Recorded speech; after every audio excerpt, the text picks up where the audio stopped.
Vincent. Give me all you got! Vincent, give me all you got! Hi everyone and welcome to Priority Holder, and today we're playing Strip Ponza in the Timeless format.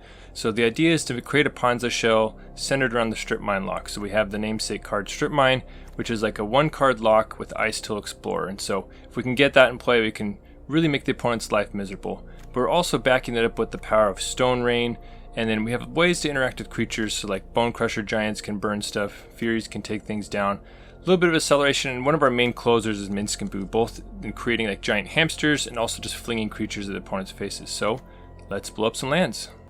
Alright, so this is a reasonable hand. I mean, it's very strong against like a creature deck, but not as good against like a combo deck, so we'll have to see what we're up against. Alright, surveilling into an Ancient Tomb is amazing. Like, that's going to allow us to get Icetill Explorer out there faster, so definitely keeping that on top. Opponent already has their Ancient Tomb though, and a Chrome Mox, so this could get ugly right from the get-go. And they actually tuck the red, white, and hairy Planeswalker onto it and play a turn 1 Ghostly Prison. Okay, so the opponent has some interesting plans. They want to blunt our assault, so I'm going to just play the fetch land here. I want to keep up Bonecrusher's Stomp ability anyway, and we can surprise them next turn with like the Icetill off the Ancient Tomb. So, alright, opponent's going to crack their fetch, and we're waiting to see what else is in store for us. And it turns out it's a turn 2 Karn the Great Creator, so the opponent is not messing around. It looks like they're a prison deck, which, you know, that means that they're a person of culture. We love prison decks here. And let's see what they get with Karn. And they get Liquid Metal Coating, so they want to start attacking our lands. Well, we have some defense. We have a million Bone Crushers, plus we have Fury. So, now the thing is, there is a pretty strong argument for getting basic Forest here, because it really, the opponent really has like the markings of like a Blood Moon deck, you know. So, however, we know we're going to be able to like Icetill this turn, and so I decided, you know, locking up the red source for now, like, because we could go like Ancient Tomb, double stomp down the Karn. Decide just to pitch cast Fury. Like, I really prioritize getting Icetill in play, so we're just going to pitch cast Fury, take down Karn. We don't want to get our lands nuked by Liquid Metal Coating plus Karn. And that's going to allow us to go Icetill Explorer off the Ancient Tomb. Now, no strip mines yet, but we're going to start milling ourselves. Maybe we'll find one. And now we can get our basic Forest. So, and just to protect ourselves from any shenanigans that might happen later on. So, basic Forest, Delighted Halfling, and feeling pretty good with double Bonecrusher in hand. Just a lot of action left over. Alright, so here comes the Blood Moon. So the opponent is in fact Red-White Prison, and I love that kind of archetype. I played it a million times, so I'll go ahead and link my interpretation of Red-White Prison right here. And it's something I've yet to revisit in the Strip Mine Ancient Tomb era. I'm still tinkering with a lot of ideas of, because there is some tension. As good as Ancient Tomb is at getting Blood Moons out, it's not good at like escaping Phlages and stuff, you know. So, and then if you have that many colorless lands like Ancient Tombs and Strip Mines, that also makes it tough for Phlage. So, anyway, there's some things I'm still trying to work out. Now, I'm proceeding with caution here because our mana is being tied up with Ghostly Prison right now. So, I want to attack just with the Icetill so that I can hold up Bonecrusher's Stomp right now. Alright, so opponent plays a classic red prison planeswalker, Chandra, Torch of Defiance. So, luckily we have multiple threats. So they're going to kill Icetill, which is a great, you know, move. They want to shut down like our mana engine right there, because we were just going to keep getting lands into play. So, now I'm trying to decide, do I stomp down Chandra, or do I like spend some mana to attack through Ghostly Prison towards it? And I think Ghostly Prison just protects the player. You need like a sphere of safety to actually protect planeswalkers. So I think that was a little misplay by me. I should have just sent the damage upstairs and attacked in with just Delighted Halfling. There is the risk of like running into like Solitude or something like that. Now, Esper Origins is a pretty sick draw right here. We're going to get rid of the mountain and keep Fury on top. Now, Esper Origins is in there because I really wanted a Graveyard Element. With how much Icetill mills you, like self-mills you, you want some way to get some value out of the graveyard. So I strongly considered Kroxa because we're already splashing a little bit of black for Deathrite Shamans, but that's just a little bit tough. And I went with Esper Origins as like a compromise, and just to see how it works. So, I mean, I really liked it in draft. So the opponent is going to Wrath of God, which is really annoying. So we have the Fury. I'm hesitant to play it because we've already seen multiple Planeswalkers from them, and I don't want to like run it out there and then it get nuked by like a Chandra or something. So I'm holding off on the Fury. And now when you flashback Esper Origins, you get, if you leave a permanent on top, you get to draw it. So One Ring seems like a perfect card to draw right here. So now our summon Esper is going to draw us the One Ring. I'm getting rid of Stone Rain because the opponent already has a white source under the Chrome Mox, and so here, the parade of Planeswalkers continues. So Chandra's just going to nuke our summon Esper, and then we are back to the Stone Ages. So the opponent's done a really good job of policing our board. Problem is that we have a lot of like ways to refuel. So going to just hard cast Fury right here to take down Chandra. And this is the exact reason I didn't play it last turn, even though it was like a more potent attacker than like our summon Esper. Alright, so then we're just going to play out our creatures. Now we could get whammied by a Wrath, but then we can refuel with the One Ring, you know, so we're feeling pretty dang good. Alright, so opponent has a Get Lost for the Fury. And let's see if they have anything else. Alright, they're just going to run out the liquid metal coating, so that means if Karn comes out, it could be pretty nasty, but we already have a lot of extra lands, so going to lead on the One Ring. And I'm trying to decide how to tap this because it's complicated because we could crack some map tokens and attack with Halfling, you know, so there's a lot that could happen, and who knows what we'll even draw off the One Ring. Alright, so One Ring hits, and we can see if we could find any action. So we draw an Ancient Tomb, and decide, alright, well, we're just flooding out, so we're just going to crack a map token and just beef up the Delighted Halfling. And we find our other copy of Esper Origins top, which is like a perfect thing to surveil away because it's graveyard value. Now, once again, Ghostly Prison's tying up our mana, so we could, you know, crack a map, attack with the Halfling. But you know, I think it seems better to play Esper Origins out there. It just gets us more threats. Once again, Stone Ring doesn't seem like quite what we want. Neither does the One Ring, because we can just keep riding the one we have, but we're going to draw it for free, and I figured it was better than just a blind draw. You know, because the opponent could technically like suplex our One Ring or something. Anyway, I decided just to get the free One Ring in hand and see where we go from there. Alright, so opponent finds another land to play a Seasoned Pyromancer. A lot of classic red prison cards on the other side. And Timeless to me is like a paradise now. Like Strip Mine Locks, Blood Moons, like all these prison decks. Like this is what I love to play. So both with and against. Alright, so we draw some action. So now this is like a what's the play scenario. So we have 6 points of attackers. The opponent has a couple blockers. But we also have some direct damage in Minsc. And note that our mana is still being tied up with Ghostly Prison. So it's 2 mana per attacker. And I'm hesitant to play Minsc right now because I do want to use the mana we have floating. But I don't want the opponent to know that we have like a source of direct damage. Because we might be able to just whammy them if they take some big attacks right here. So... And we could play Minsc and fire and get our hamster token and attack in. So that's also an option. I decided just to lead with the map token, just to see, just to get a little more information and to make a possibly stronger attacker. Thinking about it for a while, like Deathrite would be good if we could activate the black mode to like kill them, but we have no black sources in sight, so I'm just gonna get rid of Deathrite. And I agonized over this for a while. I was thinking about playing Halfling,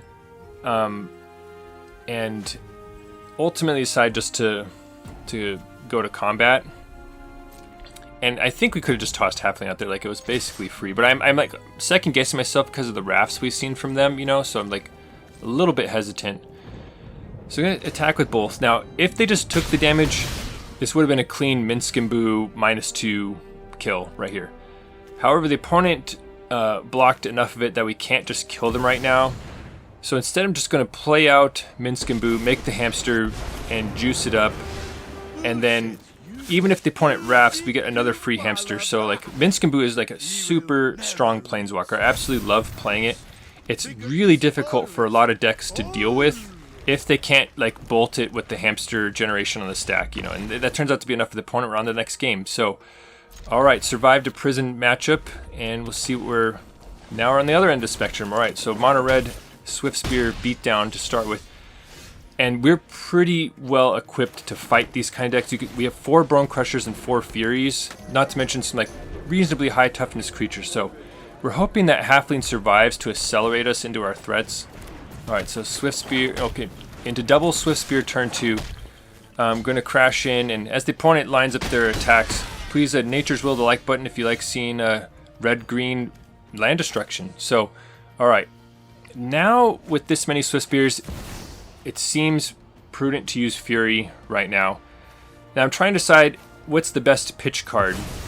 Like, we can just Bonecrusher the last one down, but also seems good to hold up a Fury to kill to hold back a copy of Fury to kill multiple creatures again, because, you know, we're not exactly sure what we're dealing with here.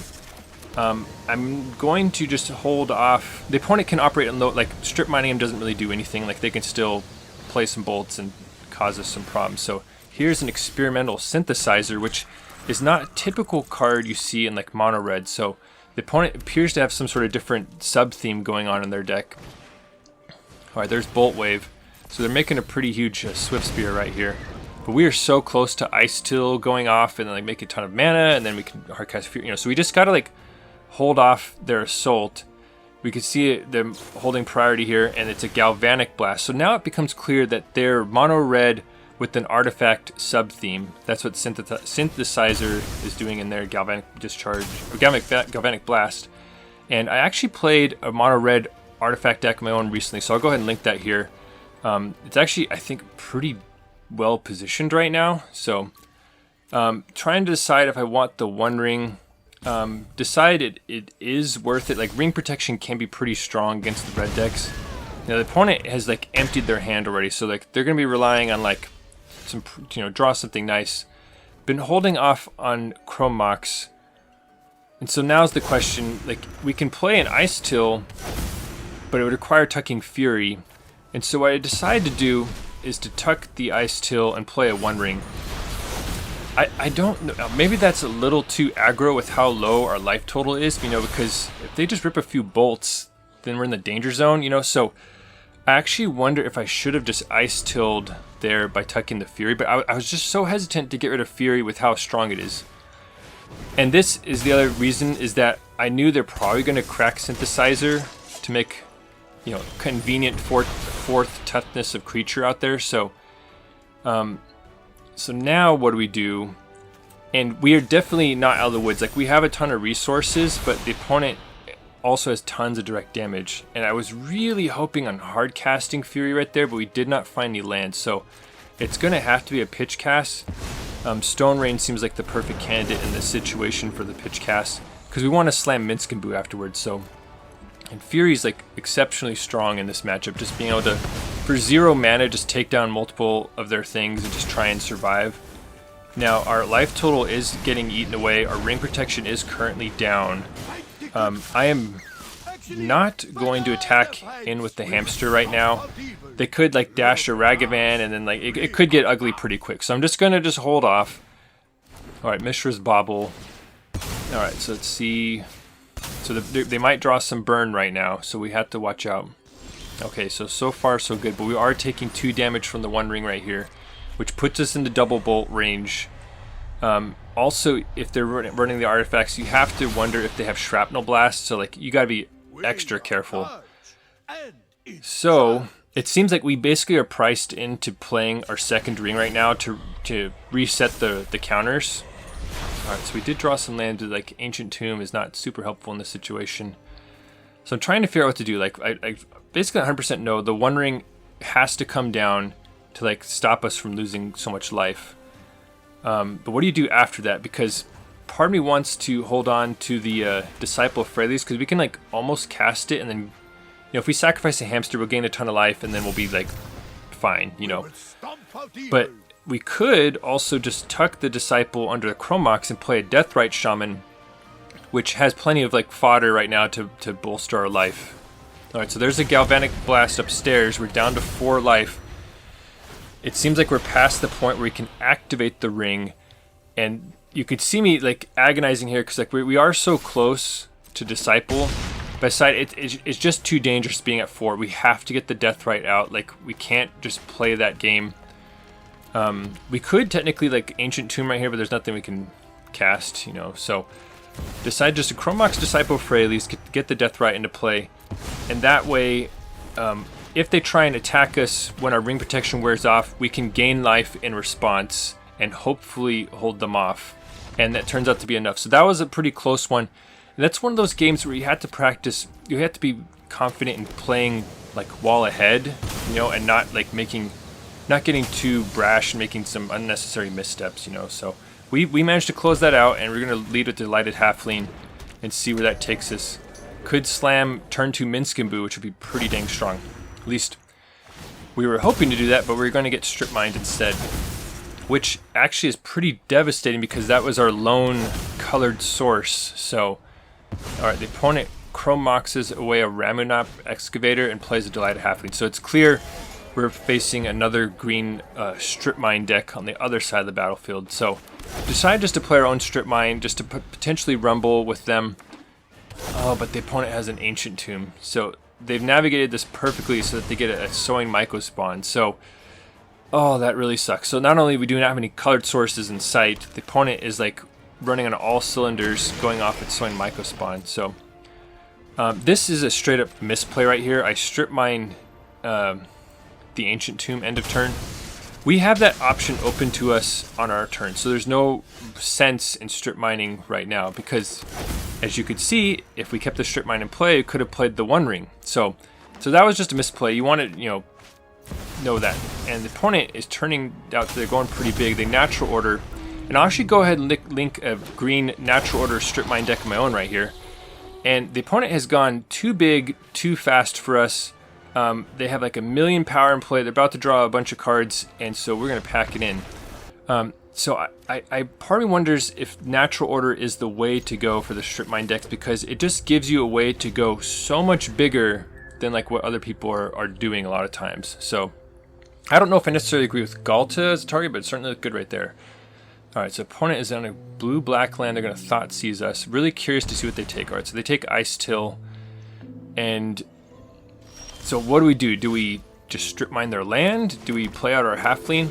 I decided to play out Halfling because we could potentially rush out a Minsc, say we rip like an Ancient Tomb, for example, you know. So, alright, so the opponent has a reanimate. So I was really on edge, worried that it was like a show and tell deck.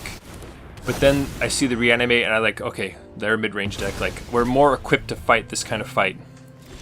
The opponent tucks a Dark Ritual under Chrome Mox, so holding up something, could be like Bowmasters, you know. So, trying to figure out what to do next. I decided it's worth it to pay the 2 life and hold up Bonecrusher. I'm just going to attack in. We could just hardcast a Bonecrusher, but still sort of feeling things out. Alright, so opponent plays a land.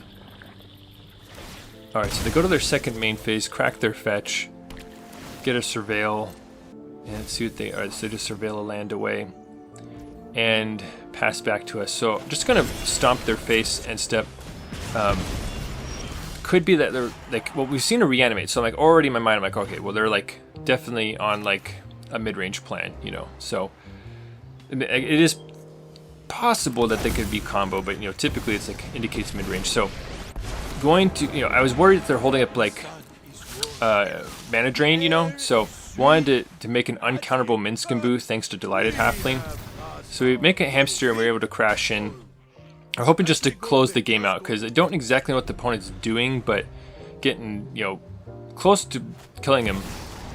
Turns out I was shocked to see the show and tell. I'm like, what the heck? Like show and tell and reanimate in the same deck? So I hadn't really seen people doing that, and the opponent puts an Atraxa into play, which is not great considering it's a 7/7 life linker, and the opponent refills their hand, including another show and tell and another Atraxa.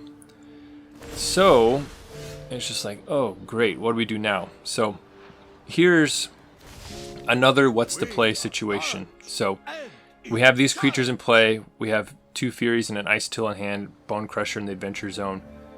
What do we do? You know, like, it doesn't seem like a good idea to just enter combat against the Atraxa. Like, sure, we can clean it up post-combat with Fury, but the opponent's going to go up to 17. You know, it does not seem like a winning proposition. So I think long and hard about this, like, what do we do? And not to mention, there's another Atraxa waiting in the wings. Like, we know that's happening. And the opponent has face-up Bitter Triumph, you know. So, like, that really complicates all of our attacks right here. So, what I decide to do is to use Minsc and Boo's -2, tossing our hamster at Atraxa just to start killing it. It's also going to draw some cards and give us more information. And we already know we can finish it off with the Pitchcast Fury. So we're going to lead with Minsc and Boo -2. And we draw some cards. Not only that, but it lets us potentially pitch something else into Fury besides a Fury. Because we know we might need to do something similar next turn with the other Atraxa coming down. So going to pitch Stone Rain into Fury to finish off Atraxa. And let's see what the opponent does about it. Because they could just Bitter Triumph our Fury down, and then all of a sudden we don't have any good attacks. Alright, so they actually Bitter Triumph the Minsc and Boo, which makes sense from their perspective because we have enough loyalty left on it to just minus again next turn and potentially like hit them for a ton of damage, you know. So we have them in sort of a tough spot. However, this does open up an attack. Now, unfortunately, I miss lethal right here. Assuming they don't have a Solitude in hand, we could just use Halfling to play Minsc and Boo, make a 4/4 haste hamster, attack for exact 10. So I missed that. That's something I only found in hindsight. But we still are in like a pretty dang good position by playing Halfling and holding up Bonecrusher. Obviously not as good as killing them, but that's where we're at right now. So here comes the show and tell. I'm like, oh, please don't be an Omniscience. Like, I'm ready to fight another Atraxa. Like, we have some amount of burn, you know. So decide to put Icetill into play because we might need to Pitchcast Fury or something, you know. And I'm trying to think now because I'm worried about them ripping a mana drain and countering Stomp and then being at like a higher life total, you know. So decide if we put them at 1, that severely limits their options. So. And the opponent seems to be, so I'm used to like the Omni-Tail decks. This seems to be like a reanimation show and tell deck where they're trying to cheat fatties into play either through show and tell or through reanimate. So it's actually like a cool sort of hybrid deck the opponent has put together. Unfortunately for them, we're able to make an uncounterable Minsc and Boo here and fling any number of creatures at their face. So I'm just being really careful to make sure I get the uncounterability on Minsc and Boo in case they're running like mana drain, you know. So opponent's going to fire off Consider in response, and they don't find anything, so we're going to make the hamster and then -2 Minsc and Boo to send some direct damage. And Minsc and Boo is just a very, very strong planeswalker, especially if you can give it a little bit of uncounterability, you know. So on to the next game. Strip Mine Ancient Tomb, but no colored sources, and that's a risk you take when loading up on so many of these utility lands, you know. So this is a pretty strong hand. The question is what to put back because I was so worried about like rushing stuff out, but like we were already mulliganing and then Chrome Mox is going to consume a card also. So I actually could see an argument of putting Chrome Mox back right there. Like it does like slow you down, but the thing about, or maybe putting Deathrite back, yeah, I don't know. Because Deathrite currently doesn't have any way to produce mana, you know. And so my mindset is to try and turbo out a Minsc and Boo right here. So I'm sort of going all in, and like if the opponent fetches or we draw a land, then Minsc and Boo can come down, you know. So, but it's a very all-in play. And like I said, I think on a mulligan you can definitely consider ditching the Chrome Mox. So it's tough, and you know, because now we just have a bunch of nothing in play, and the opponent just simply thought seizes our payoff. And we have a One Ring, but no way to cast it, so that's like really unfortunate. And I'm not going to attack them with both creatures because we're playing against a black deck. Like if they try and set up a reanimation target, we can snipe it with Deathrite Shaman. So just going to hold back the Deathrite Shaman activation just in case. No, don't love to see Dark Ritual in this spot. And it's a Sorin Imperious Bloodlord. So I'm like, oh no, please don't have it. Please don't have a vampire. And they do. They have a Vein Ripper. Now we did finally draw a land, and it's a fetch land, which means that it'll act. You know, we can get some Deathrite Shaman mana if necessary. So, can we actually claw back against a Vein Ripper? So that's one of the vulnerabilities of this deck, and as currently constructed, is that it can't deal very well with large creatures. Like, sure, that other game we were able to like battle against Atraxid by like shelling multiple chunks of damage, but typically big creatures are a problem. We're used to, Bonecrusher and Fury are very good at dealing with like the small energy creatures, but if the opponent gets something large in play, we could be in big trouble. Especially something like a Vein Ripper is like a nightmare for this deck because it has ward and it gets really huge. So, alright, so the opponent's going to pass back to us, and Chrome Mox is exactly what we didn't want. Let's see if we can draw something, and it's just more lands and Chrome Mox. So, anyway, I don't know what we would have had to draw on like double Fury, double Red Spell or something, then the thing is that would have also put a ton of Vein Ripper triggers on the stack, so it's just a nasty creature to deal with. So the opponent is going to give it lifelink also, which is really tough. And we got to see if there's anything. And then they're just going to hard cast a Grief. So the opponent basically has like all bases covered. They're going to see our pitiful hand at the moment and get to just crash in with the huge Vein Ripper. So it's looking pretty bleak. And it's important. It's illustrated to see how this deck how any deck can lose. And this is one way it can happen. We went all in on the setup, and just a single Thoughtseize took away our like one payoff, So that was the argument of not going all in. It would have felt better if we could have put like an Icetill Explorer in play. Now the crazy thing is that we almost have enough mana to take down their creatures anyway. If we had one extra pitch card, if we pitch the Bonecrusher to Chrome Mox, we could Shatterskull for X, which doubles it. The problem, and we could kill both their creatures. The problem is Vein Ripper is going to induce a bunch of triggers. First with its ward, and then with the other ones dying, which will kill us automatically. So we're actually like somewhat close to coming back. Like basically, if we had drawn that a little earlier, we might have been able to make a comeback. But we've lost too much life at this point, and so had to just pack it in. Move on to the next game. This hand is a little shaky. No red mana, a lot of colorless mana. Oh boy, here we go. Buckle up. Ancient Tomb, Chrome Mox. Let's see what they tuck under it. And they tuck an Anger of the Gods, and faced with the turn 1 Blood Moon. Well, now thankfully we have a Chrome Mox. The opponent seems to think that's going to be sufficient, but we're not giving up so easily. So what do you do at this point? So I'm really thinking about what to tuck under Chrome Mox. Like, do we tuck the Icetill? Do we tuck the Deathrite? We have an abundance of red mana off the Blood Moon, so we need something green under the Chrome Mox. And decide to just tuck Icetill. It seems like a little bit more of a stretch to get that in play, especially like our fetch lands won't be really going to the graveyard anymore. So just going to put a Deathrite Shaman into play and start seeing how the game progresses. Alright, so opponent plays a Blood Moon to Strip Mine into a Goblin Rattlemaster, which is like an awesome finisher for like red prison decks. So I mentioned loving prison decks. I'll go ahead and link a red prison deck of my own right here.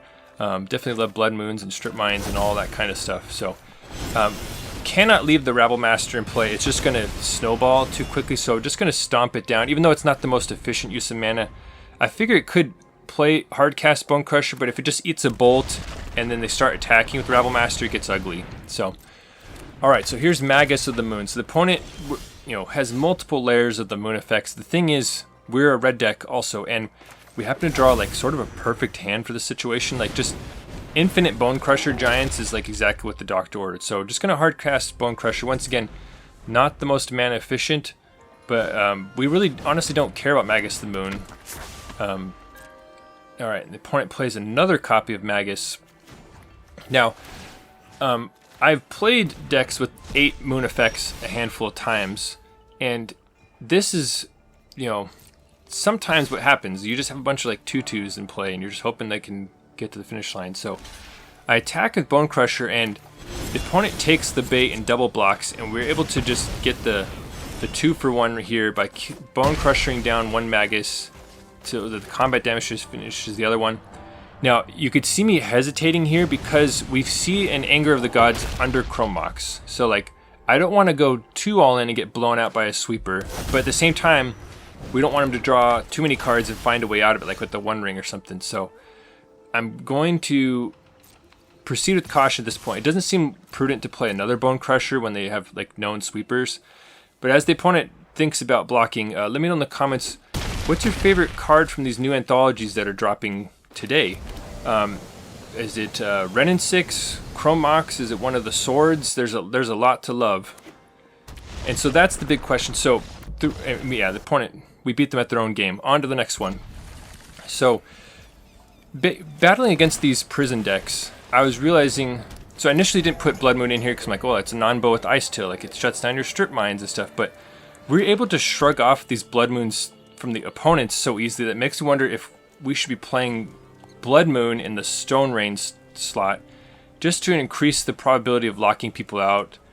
But now we have Ren and 6 as an option, which is coming out today, like I said. So you could run Ren and 6 as more like strip mine recursion redundancy, and it's like a threat in its own right. Like, it's Minus can snipe Ragavans and Ocelot Prides and stuff. So really excited to try that out. So I'm curious what you think. If you've dabbled in like the Ponza red-green prison space, what do you think is the best configuration?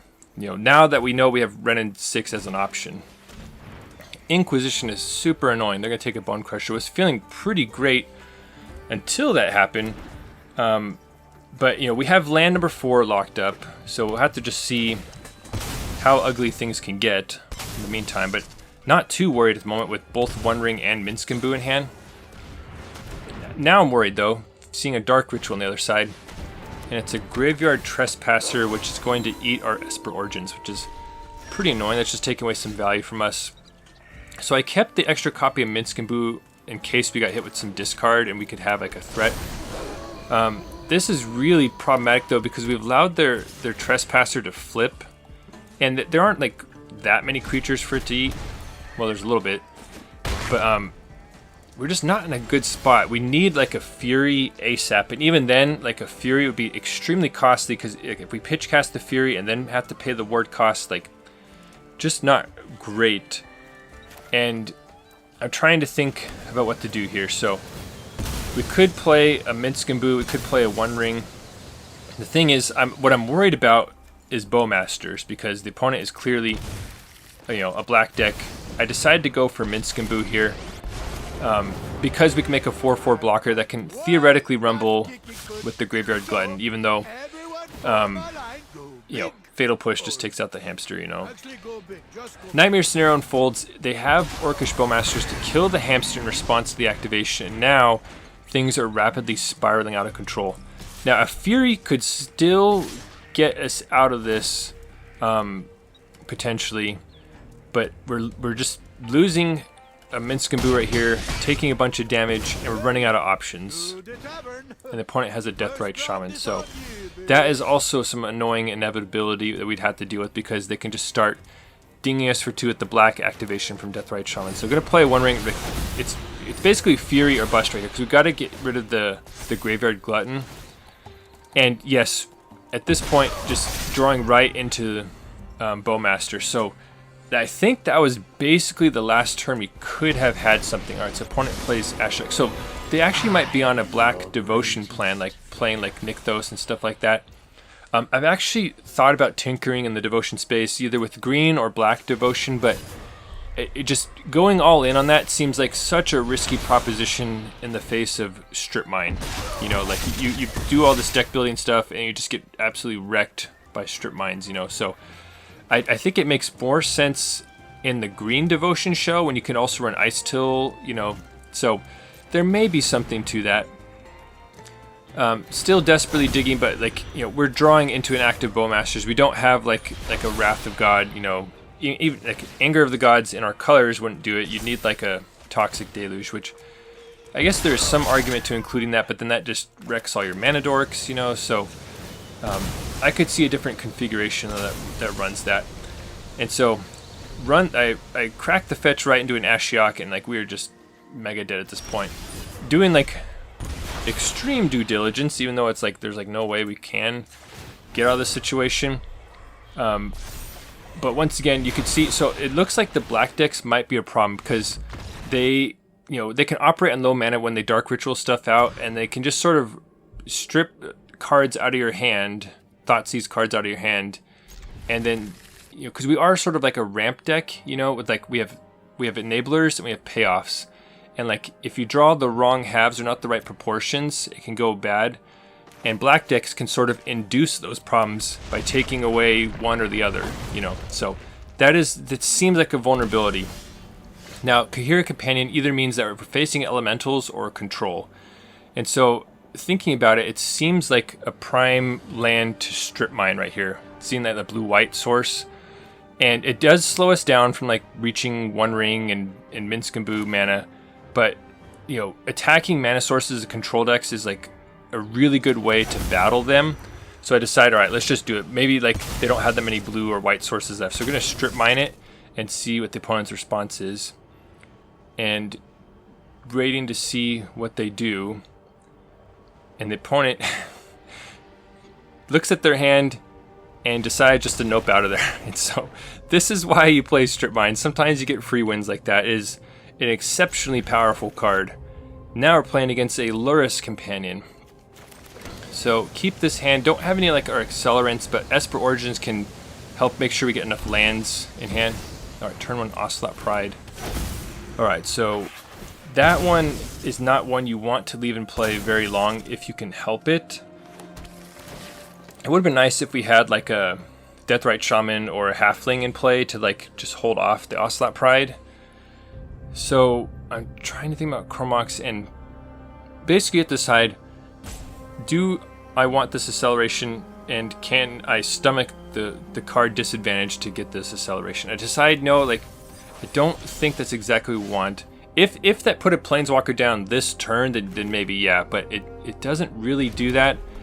So I decide to just hold on, and you could see me thinking about whether I need to Bonecrusher them right now. Like they don't really run protection spells. Like the main nasty thing they can do is play a Goblin Bombardment, and even then we can stomp on the stack.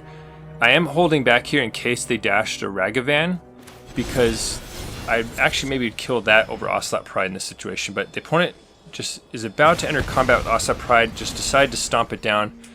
Don't want them going off. Alright, so we see a post-combat Ragavan and they miss a land drop. And so this is exactly what you want to see right here. So now I'm regretting not having the Chrome Mox a little bit, because that would allow us to rush out an Icetill and start the strip mine parade, you know? So trying to figure out what to do, and end up playing Wooded Foothills and decide just to run out a Bonecrusher Giant. Like it's, you know, theoretically fends off the Ragavan, you know, but it could just eat a removal spell. So yeah, I don't know what should have been the player there. Maybe putting the Chrome Mox in the graveyard was a bad choice, you know. So the opponent does find the answer to the Bonecrusher, and things are getting worse now because they found a second land and now they have a treasure. Thankfully, there wasn't anything useful from us. They took a Stone Rain off the top. Now, with extra strip mines in play, though, we are rolling because we can play Icetill, and we have one more land drop left, which is going to allow us to play a strip mine from our hand and attack one of their lands. So Icetill is a little bit more difficult to remove. Like currently a Galvanic Discharge won't take it down. You know, they'll need like a Swords or something like that, or Static Prison, which is definitely in the realm of possibilities. So they do clear that out of the way and attack in. So they get another treasure, and they steal a Delighted Halfling, which is annoying because they can actually make use of Delighted Halfling's mana because they had run like a Johnny, you know, so like Halfling can actually mana fix for them right now. So I was sort of annoyed with that when that happened. So it seems like pretty clear we should strip mine their last land because they're just operating on Halfling plus treasure right now. And now what do you play? Do you like play Esper Origins plus Stomp? Do you play Minsc and risk getting hit by another removal spell? Because if they can get another Static Prison, for example, then we're in big trouble. So I decide the safest thing to do is make sure you hold up Stomp mana. So I'm gonna play Esper Origins, and that'll also set up future Esper Origins as like a way to get in front of their attackers. So we have land plus One Ring. Now, one thing to remember, it's only on the flashback that Esper Origins can possibly draw you a card, you know. So right now it's just a pure Surveil. and try and decide what I want to draw next, and decide it's better to draw more mana sources. So keep the Ancient Tomb on top. Now, as it stands, we should hopefully be getting back our Icetill pretty soon if we can stop them from generating more energy. So the opponent attacks with Ragavan. Once again, it's better to wait until they go to combat so they don't dash in another Ragavan. If you just, you want to reduce their options. And turns out the opponent is able to use our Delighted Halfling to get an Ajani out and preserve their treasure token. So that's sort of annoying. I'm going to play Esper Origins here because it's a guaranteed draw and it puts a beefy 4/4 into play. Decide it is probably worth it to draw the One Ring, get us more action. And I keep the Halfling also, just a way to gum up the board. Now, the thing about the Summon Esper is that its second chapter adds 2 green mana. So we're going to be able to deploy a lot of stuff next turn if it doesn't die randomly. So like really hoping they don't have another Static Prison off the Amped Raptor. Thankfully, just Guide of Souls, even though it's like a really cracked card, So the opponent's going to cruise in with just their cat, hoping that we block and flip the Ajani. We're definitely not going to do that. We're just going to take the damage. Alright, so now we get an infusion of mana from Summon Esper, and decide to lead with a One Ring. That does 2 things. It lets us draw cards to get more information, and it makes us immune from our Ancient Tomb. So we can like use that to cast Minsc, for example.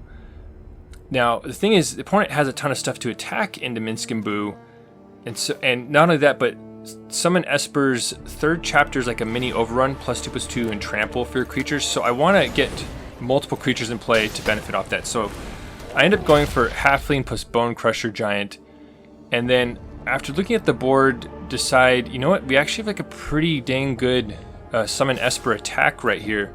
They would need to toss multiple creatures in front of it to kill it. So we get some 4 damage in play, and that's going to make its overrun effect even more potent should it survive until it goes off. So we have to see what the opponent can do, because despite us really taking away their resources, they are like managing the game exceptionally well. I mean, look at how much stuff they have in play.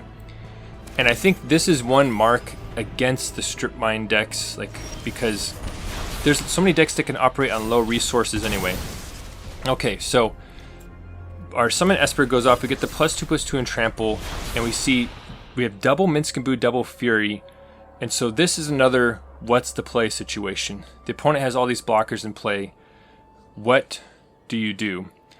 So they're not really incentivized to block our creatures because they're going to trample and they probably want to preserve their board. And so I'm trying to think like, all right, what do you do? Like, we could like double pitch cast Fury and kill a ton of their stuff, and then but then we are only attacking for 9 damage, so it doesn't actually kill them. And so after like really pondering through this, I decide to pitch cast 1 Fury to start with. And there's also argument to like hard casting Minsc and attacking with the hamster, so like, but I decide we could sneak in lethal damage by surprising with the Minsc -2. So I'm going to kill their nastiest and like highest toughness stuff, Guide of Souls and Ajani. So we don't have to worry about Guide of Souls, gaining them life, putting things in the air, and Ajani who's not going to flip. So Marionette is going to make us eat some damage, So now their blocks are even less good against our trample creatures. And so I decide, all right, let's just see how they block. We might be able to just finish them with the Minsc fling right here. So, and this is exactly what I thought and I also hoped would happen. They just let the damage through, and that allows us to just play Minsc, might as well get the free hamster, and then we can toss a Bonecrusher or even a Delighted Halfling at their face to lock up the win right here against energy. Well, it's always fun destroying people's lands, and this deck is no exception. I was slightly unimpressed with Stone Rain, so all these games, it just never seemed to be that impactful. It was either just being tucked under a Chrome Mox or pitch cast into a Fury or surveilled away. Like, it might just be too small ball now that we have access to like Strip Mine proper, So, but at the same time, I could see scenarios where you like Strip Mine them and then Stone Rain them and then like the game's over, So like, it's not out of the question. It's a small sample size, but I just was never really loving it. At the same time, it was flourishing under opposing Blood Moons, and it was making me wonder maybe we should be running Blood Moons. You know, like it didn't seem like we can go all in on Stone Rains and Blood Moons, because then you might have too many dead cards. You know, so I could see them swapping out all the Stone Rains to go for Blood Moons. But then we just got this anthology, and now we have access to Renin 6. So you could also scrap the Stone Rains for Renin 6, and then you have way more Strip Mine lock redundancy. Plus, Renin 6 can gun down like the small value creatures like Ragavan and you know, stuff like that. So, and the Ragavan is also another consideration because it's a possible accelerant and a threat. You know, so I could see that in the Halfling spot in this kind of build. But if you switch to Renin 6, you might want Halflings to give them that uncounterability. You know, so like there's something to be considered right there. Once Upon a Time should always be thought about in green decks as well. So I mentioned like Esper Origins being my sort of like graveyard value slot. Like I was considering Kroxa, was considering Ox of Agonis, but I was actually like really pleased with Esper Origins and how it performed. It on the front side, it's not that great. It's really good when you flash it back. So if you have ways to discard it or surveil it away, like I like that as an option in like green decks that want a little bit of graveyard value, you know. So there's a lot of directions you could go in this deck, like with different branches of the Strip Mine locking or like Blood Mooning, or like there's a whole lot of different things you can do. So let me know in the comments if you have any ideas or anything you've tried or you're curious about. There's a lot to think about for these kind of red-green decks, especially now we got some more toys. So, but anyway, that's the deck. Thanks for watching the video. I hope you enjoyed it. And if you want to see even more nonsense, please consider subscribing. And if you're already subscribed, thank you for your support. Your engagement with the channel helps me know what the people want. Thank you.